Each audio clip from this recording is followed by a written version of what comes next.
Buongiorno. Well, actually, I'm in Switzerland, but they still speak Italian in this part of Switzerland because it's close to the Italian border. This is Lago Maggiore. Absolutely amazing. We were up in those mountains yesterday, and this is a huge lake. We're only on one little portion of it, but this is Astrology for the Soul. May 20th of 2026. Lots to talk about. Right now the moon is in Cancer, water.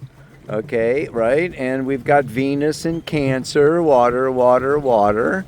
Very beautiful. And the sun today is moving into Gemini from earthy, grounded Taurus. Right? Fantastic. And as the sun exits Taurus, Mars comes into Taurus. So we'll still be talking a little bit here about the Taurus energy happening, going on for us these days. And that Mars moves ahead into a square with Pluto by next Monday and Tuesday, but you may be feeling it now. Mars square Pluto. Are you ready to explode? Well, what would you be exploding about? Possibly you might be exploding about your relationships. Because as that Venus moves through Cancer, what is she doing? Square Neptune. She's exactly square Neptune tomorrow. So we have Venus square Neptune, Mars square Pluto. But the nice thing is they're kind of traveling in sextile to each other. Yeah, early degrees of Cancer is sextile, the early degrees of Taurus. So Venus is sextiling Mars, so there is, the possibility of, resolution happening here. Particularly, on the other hand, and there's just so much to talk about here because the sun not only goes into Gemini, but what? Bumps right into Uranus. By Friday, Sun is exactly conjunct Uranus and Sedna, the undersea goddess of karma, is my new interpretation of Sedna, the goddess of karma. I mean, her symbol even looks like Saturn, doesn't it? He's the lord of karma. She's the goddess of karma. Anyway, we'll talk a little bit about that. Time for great enlightenment and awakening. And last but not least, of course, the moon does go into Leo today and goes through Wednesday, Thursday, Friday, then goes into Virgo. And we have moon square sun at 2 degrees 21 minutes of Virgo on Friday to 2 degrees 21 minutes of Gemini. That's where the sun is. So I'll read that Sabian symbol for you. And then she moves on through Virgo, Friday, Saturday, Sunday, and by Monday she's into Libra. So we have this, it's a waxing. That moon is getting bigger and bigger and bigger, right? Coming in next week, I'll be talking about the full moon. Okay, let me look at the camera and talk all about it. All right, everybody.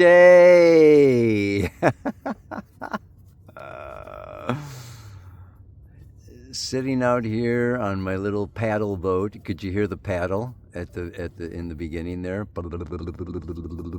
I was paddling along over the lake. It's so beautiful. Moon is still in Cancer here for a little bit longer before she goes into Leo. And it just makes me think about what is going on. And what is going on is all the planets except for Pluto are in the first 6 signs. Most of them are in the first 3 signs, especially the first 4 signs. Aries, Taurus, Gemini, Cancer. You have all the planets. Now, the moon is going to move into Leo, and then she's going to be going around. Black moon Lilith is up there in Sagittarius. Pluto is up there in Aquarius.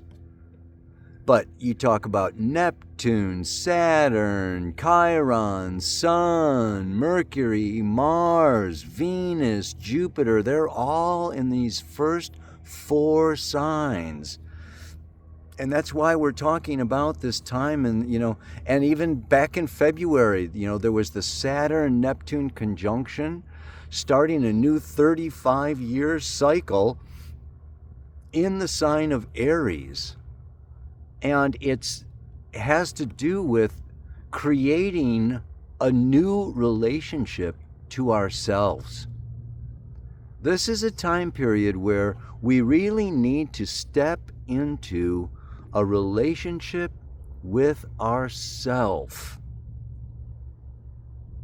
Honoring, feeling, centering, calming, and doing this whole autonomous, sovereign, Taurus is about self-sufficiency, right? I need to I got to get my act together. I need to be self-sufficient. The evolutionary intention of Mars, right? Mars is I do, I act. So it's been in Aries for a while now, a couple of months in Aries of do, charge, go, initiate, speak out, step out, make it happen. And now it's going into Taurus, which is, I need to have unconditional self-love. I need to develop my inner skills, my capacities, my money, my resources, get my act together. It's not so much about out and about, conquer, fight, and da-da-da. No, it's more about, I want to be a squirrel gathering nuts and store them up in my little treehouse, right? So there's this shift in energy now, and for the next couple of months, right? It's been extrovert, do. Now it's more introvert, be. And then Venus. She's been in Gemini for a month or so, right? Yeah, and that is busy gathering, reading information, being online, talking, communicating with neighbors, and, up on Instagram and social media, and, doing workshops or short journeys and travels and going to the library or whatever. Now she's coming into Cancer. She's going to be in Cancer, and she's even going to bump into Jupiter while she's there in Cancer. Come home. Stay home. Go inward. Feel your inner child, your inner needs for nurturing, connection, emotional connection. Mars wants physical touch and physical connection. So we're moving from, Venus and Mars in fire and air, masculine, to Taurus and Cancer, feminine. So there's this whole kind of yang energy that's been going out there for a while, and now it's time to turn it inward.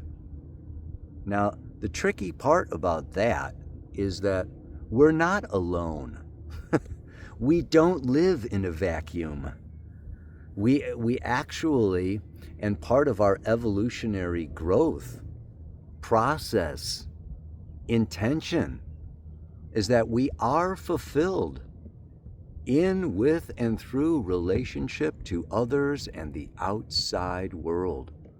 There is Libra, Scorpio, Sag, Capricorn, Aquarius, and Pisces. It's like we build ourselves up to give our gifts away to humanity, and a lot of our fulfillment, does come through this exchange.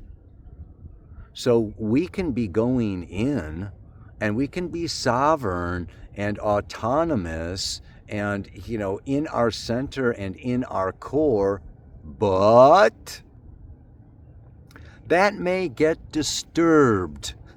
That may get impacted by the words, deeds, actions, and needs of other people.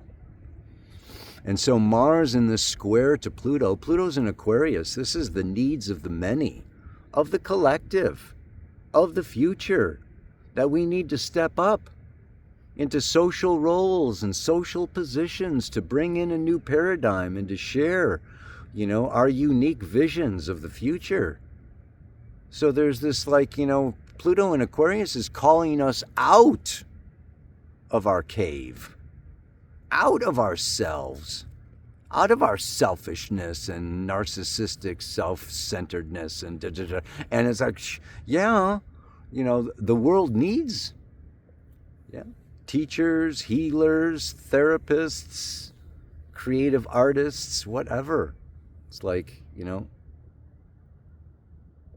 and then actually that Pluto, Venus is also coming into what we call an inconjunct. It's a 150 degree aspect to Pluto. So, she's coming into that inconjunct with Pluto, but then a square to Neptune. And what is that saying? Right? Venus in square to Neptune. Venus is breaking away from Neptune.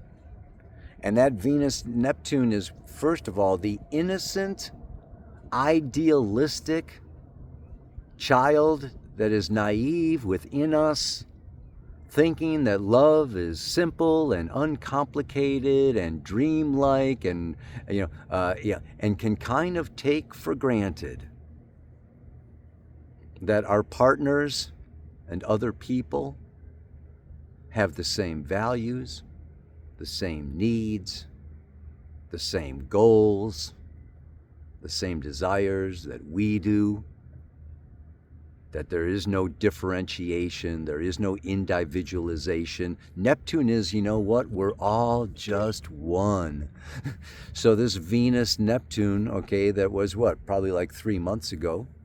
Venus was conjunct Neptune. There's this kind of, innocent hoping, that everything will work out, or that, there'll be, peace, harmony, beauty, and love, and unity, and oneness.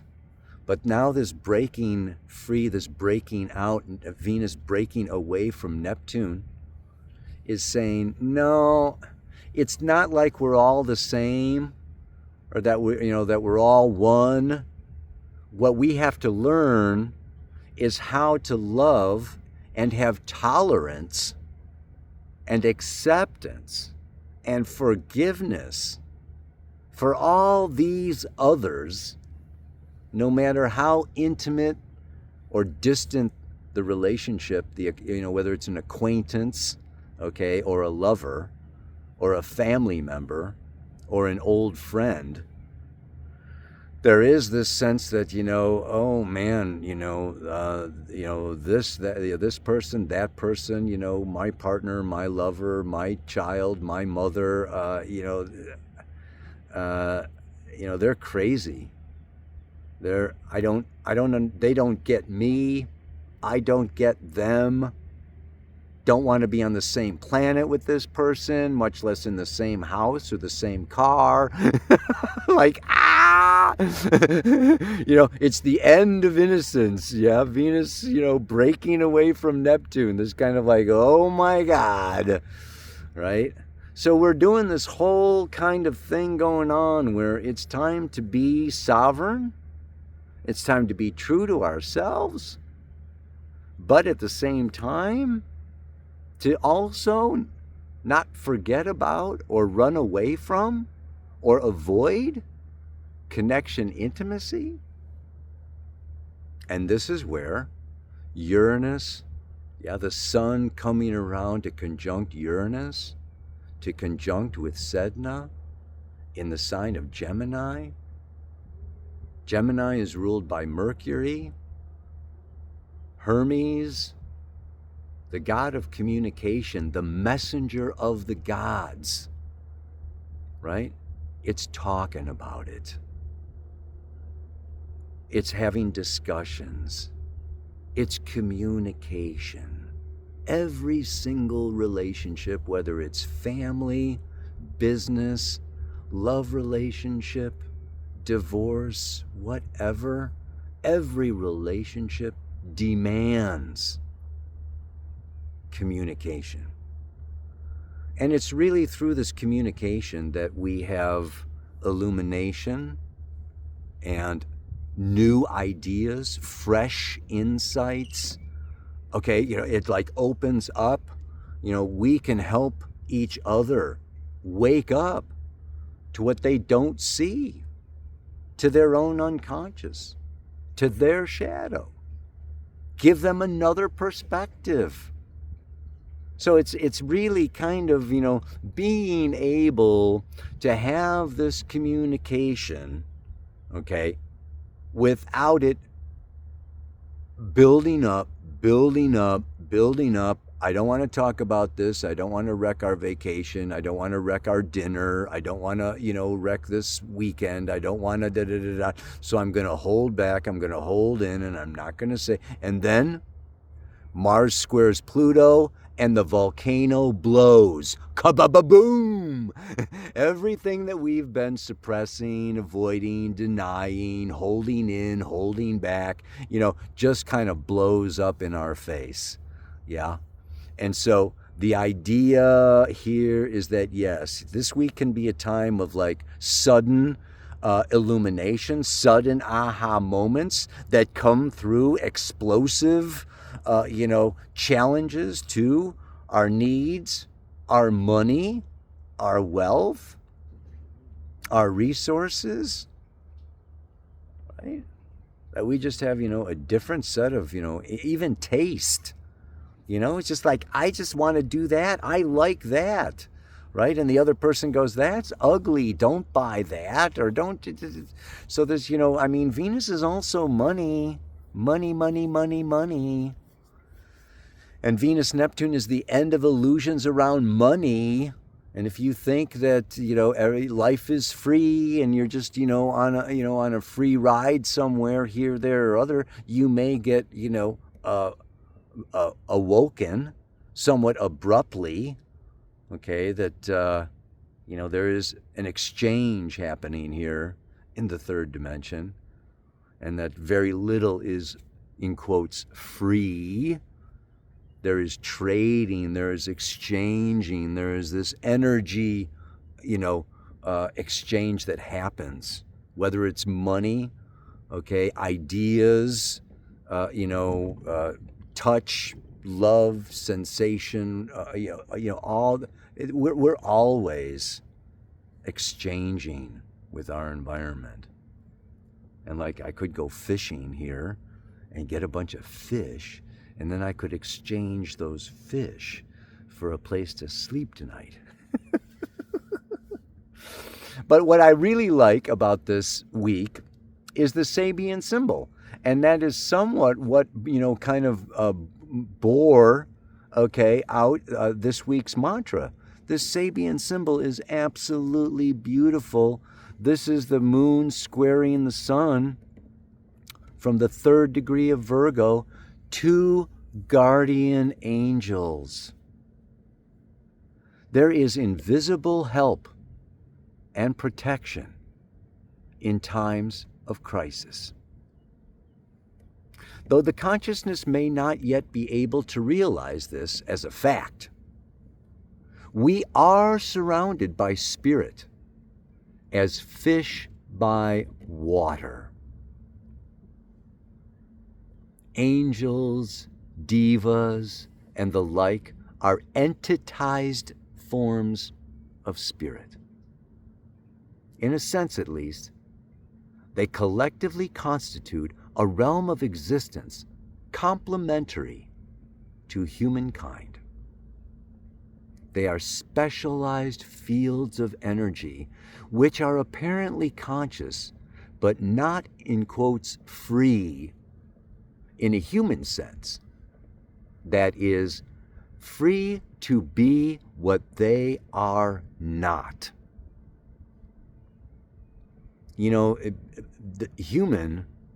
Humanity is an experiment in freedom.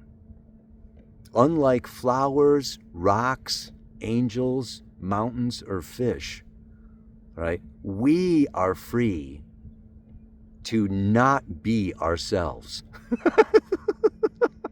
Everything else, angels and even all these higher beings, have to be what they essentially are. They're absolutely transparent and authentic. They have no free will. They have no choice in the matter. We can lie, cheat, hide, keep secrets, suppress, whatever. Oh my God. People. We are told by seers and even by merely clairvoyant persons that they constitute hierarchies of energy distributing forms which sustain all life processes, particularly in the vegetable and telluric realms, as well as protective agencies attached to human beings. Modern psychologists may think of them as symbols of as yet latent powers in our unconscious. By being aware of their presence and sustaining power, we may avoid the desperate feeling of aloneness and alienation which usually pervades the night of the soul and the symbolic 40 days in the wilderness. This is so appropriate. It's like this Sabian symbol didn't really, it's not about Mars going into Taurus or Venus going into Cancer. And yet, at the same time, it is reflecting exactly that. This is a time for us to not only go inward, calm our nervous systems, breathe, feel our bodies, but then open our senses, all of our senses, our sixth sense and the seventh and the eighth and the ninth sense, to the spirit beings that are constantly with us, constantly surrounding us, and constantly supporting us. So even though life is chaotic, and our relationships can be chaotic, and the future is completely unknown, and crazy shit is going on all over the world, there is something very magical, something very mystical, that is the perfect unfoldment of human consciousness. It's all about making the unconscious conscious. And life is relentless in, showing us just how unconscious we are, right? Whether it's personally, politically, collectively, economically, life is always going, you didn't see that, and you didn't know that, and you need to wake up to that, and don't forget about that, and If it's one thing that we can do until our very last breath, it's become more conscious. Shit. But through it all, and this is where we really do need to pay attention, right? With this sun going into Gemini now for the next month, starting with a big kickoff of Uranus that rules the nervous system, along with Mercury, and Sedna, which is bringing up from the bottom of the ocean of the collective unconscious all the wrongs and the misuses and the abuses and the perversion and the greed and the lust and all these, kind of scouring the bottom of the collective unconscious and bringing up all this stuff for us to look at and integrate. It can bring up a lot of anxiety, a lot of fear, a lot of, just like worry and concern about what's going on out there in the world, about what's going on in my own personal vocation or family or intimate relationship. I mean, we can just like really, we can get really stressed out. And this is where the mantra comes in for this week. And this is where Bob Marley comes in for this week. 'Cause every little thing is gonna be all right. Don't you worry about a thing, 'cause every little thing is gonna be all right. Everything will be all right is what I repeat to myself as calming my nerves and feeling good are the keys to both health and wealth. When we calm ourselves down and we breathe, make the exhale longer than the inhale. That way you know that you are helping your body to relax. Slow down the heartbeat. There's plenty of time, and as you slow down, you're able to feel and sense the spirit all around you in nature, right? All around you in the space, all around you coming from the stars. We are always being supported, guided, held, and nourished by invisible spirit beings. And the more that we remember that, the less nervous, worried, and anxious we will be. So just know that every little thing is gonna be all right. Even though in the moment it may be falling apart, blowing up, going crazy, and freaking out. It's gonna, it's just like, you throw the rock in the water and boom, you get this big splash, Mars square Pluto, and then what? It's over. Little ripples go all the way out from the big splash. And by the time they reach the shore, they're hardly noticeable. So yeah, things come and things go, and we just want to tap into what is eternal, and that's the spirit. One more time, baby. Oh, we got a boat. Look at, yeah. Everything will be all right is what I repeat to myself as calming my nerves and feeling good are the keys to both health and wealth. Namaste, aloha, so much love. Ow!